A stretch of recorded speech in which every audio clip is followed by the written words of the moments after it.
Hey guys, it's Greg from GWA Auto Parts, and today we're here with the AA Ignition Wheel Vacuum Seal Installer that fits a variety of Ford vehicles from 2005 to 2020 that have the vacuum actuated wheel hubs.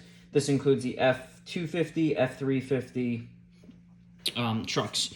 So included with the kit here, we actually have installation instructions kind of going over how this tool is used.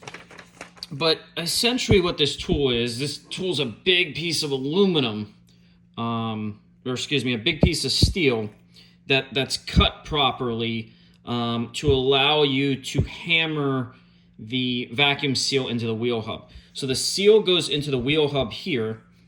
You'll line this up with the wheel hub, and then you'll hit this with a mallet, or if the hub's off the truck, you can use a press. And this is going to allow you to change the seal in the wheel hub. Now, if you guys have any questions about this tool, whether it's a correct fit for the wheel hub on your truck, please feel free to reach out to us. We'd be glad to help.